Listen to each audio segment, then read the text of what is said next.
नमस्कार, cook with रेणूमध्ये आपले मनापासून स्वागत। आज आपण पारंपरिक पद्धतीने वर्षभर टिकणारं चटपटीत आवळ्याचं तिखट लोणचं करणार आहोत। आवळ्यामध्ये व्हिटॅमिन सी भरपूर प्रमाणात असते आणि आवळ्याचा सीझन हे सध्या आहे, त्यामुळे आपण हे आवळ्याचं लोणचं बनवून ठेवून वर्षभर हे आवळ्याच्या लोणच्याचा आस्वाद घेऊ शकतो। घरीच आपण आवळ्याच्या लोणच्याचा मसाला देखील करणार आहोत आणि आवळा हा असा पदार्थ आहे की जो जितका जास्त मुरत जाईल तितकं जास्त त्याचे गुणधर्म वाढत जातात आणि हे खूपच बहुगुणी आवळा आपल्याला रोजच कोणत्या ना कोणत्या स्वरूपात खायलाच पाहिजे। त्यामुळे आवळ्याचा सीझन असेपर्यंतच आपल्याला आवळ्याचे वेगवेगळे पदार्थ बनवून ठेवायचे आहे आणि वर्षभर आपण याचा आस्वाद घ्यायचा आहे। चला तर आपण रेसिपी सुरू करूया। आज आपण पारंपरिक पद्धतीने आवळ्याचं तिखट लोणचं बनवणार आहोत। त्यासाठी मी अर्धा किलो ताजे आवळे स्वच्छ धुवून घेतलेले आहेत आणि आता आवळ्यांना आपण स्वच्छ कोरडे करून घेऊया। एका सुती कापडाने आवळे स्वच्छ आपल्याला कोरडे पुसून घ्यायचे आहे। पाण्याचा अंश अजिबात आपल्याला ठेवायचा नाही, कारण आपल्याला वर्षभर लोणचं टिकवायचं आहे आणि पाण्याचा अंश थोडा जरी राहिला तर लोणच्याला लगेच बुरशी येऊ शकते। त्यामुळे आपण स्वच्छ कोरडे पुसून घेऊया आणि स्वच्छ कोरडे पुसून झाल्यानंतर आता आपण याचे तुकडे करून घेऊया। आणि लोणच्यासाठी आवळे आणताना छान असे ताजे डाग नसलेले आवळे आपण निवडून आणायचे आहेत आणि थोडं जरी आवळा जर खराब असला तर लोणचं आपलं खराब होण्याची शक्यता असते। आता आपण एक एक सर्व पाकळ्या काढून घेऊया। जर तुम्हाला चाकूने असं पाकळ्या कट करणं अवघड वाटत असेल तर डायरेक्ट तुम्ही तुकडे करून घेतलं तरी चालेल। मी एक एक पाकळ्या सर्व काढून लोणचं बनवणार आहे, त्यामुळे असे थोडेसे मी चाकूने आधी कट्स मारून घेते। ज्या शिरा आपल्याला दिसतात तिथे जर थोडंसं आपण चाकूने कट मारून घेतलं तर एक एक पाकळ्या काढायला आपल्याला सहज सोपं जाते। आणि जर समजा असं अवघड वाटत असेल तर डायरेक्ट तुम्ही चाकूने छोटे छोटे तुकडे करून घ्या। मी एक एक पाकळ्या काढून घेते। सर्व आवळ्यांची पाकळ्या काढून झाल्यानंतर तुम्हाला दाखवते।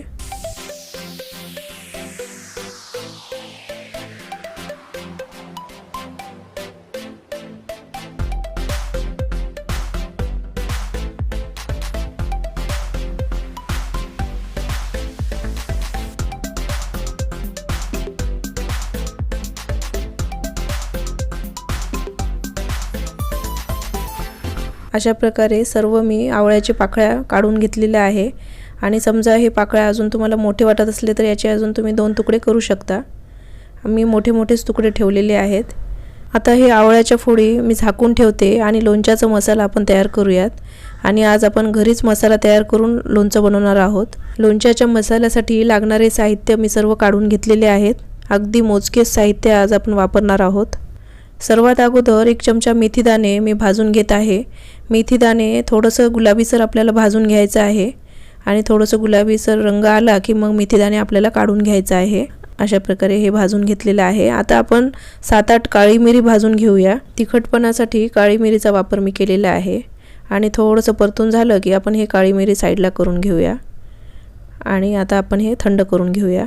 आता आपण 1 छोटा चमचा जिरा टाकून भाजून घेऊया।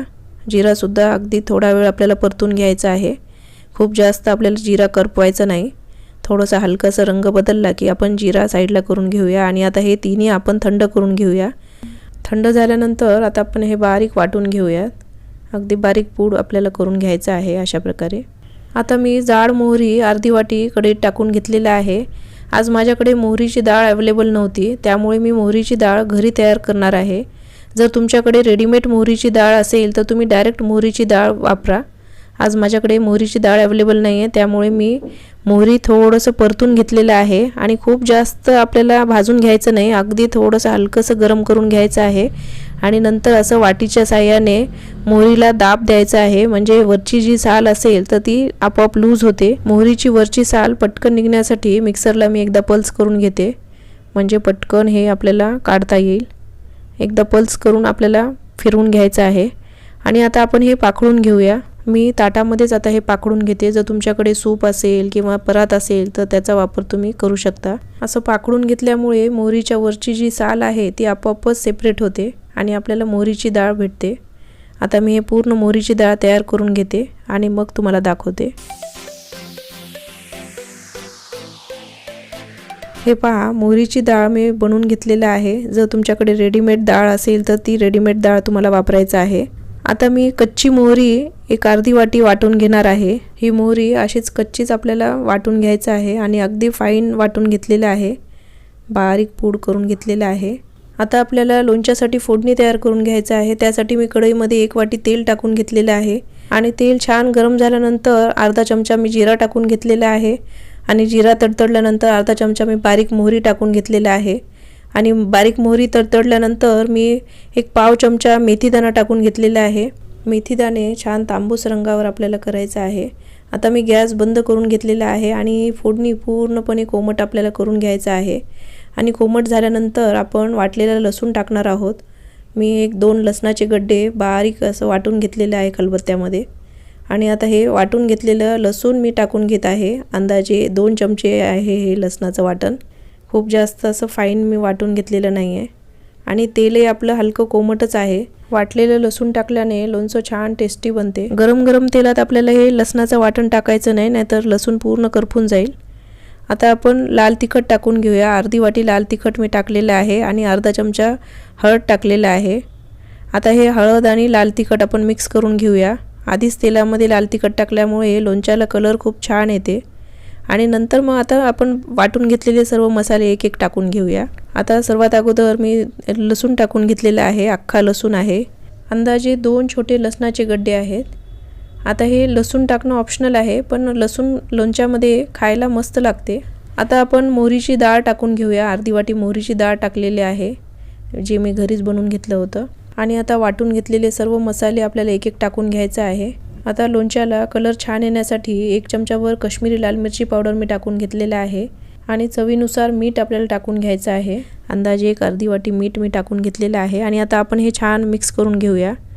आता हे तेल तुम्हाला कमी वाटेल, पण नंतर हे मुरल्यानंतर तेल आपोआपच सुटेल।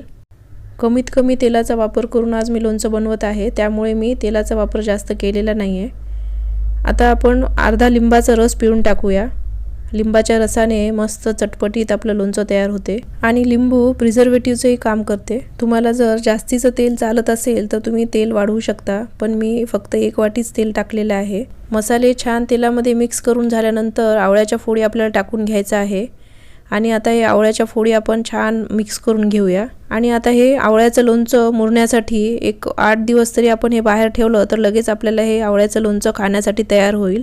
आता मी हे सर्व एकदा मिक्स करून घेते आणि बाहेरच आता हे भरणीमध्ये मी भरून ठेवते आणि तिखट मीठ व्यवस्थित आहे की नाही आपण हे नंतर 8 दिवसानंतर मुरल्यानंतर आपण चेक करूया। बघा लोणचं किती छान मस्त टेम्पटिंग दिसत आहे। 8 दिवस आपण मुरवण्यासाठी हे बाहेर ठेवणार आहोत आणि नंतर 8 दिवसानंतर फ्रीजमध्ये आपल्याला हे स्टोअर करायचं आहे।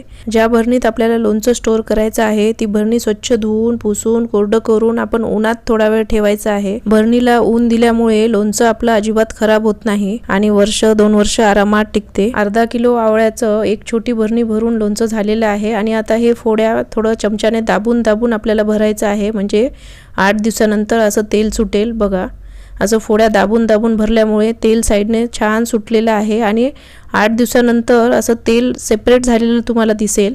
आता 8 दिवसानंतर मी ओपन करून तुम्हाला दाखवत आहे। लोणच्याला तेल आहे पण फार काही तेल नाही आहे आणि साईडला सर्व तेल जमा झालेलं आहे, खाली तुम्हाला तेल दिसत असेल आणि अगदी कमीत कमी तेलामध्ये आपण हे लोणचं बनवलेलं आहे, तरी सुद्धा मस्त टेस्टी लोणचं आपलं झालेलं आहे। आणि आता आपण तिखट मीठ एकदा टेस्ट करून पाहायचं आहे। जर समजा तुम्हाला काही मीठ कमी वाटत असेल तर तुम्ही मीठ ॲड करू शकता।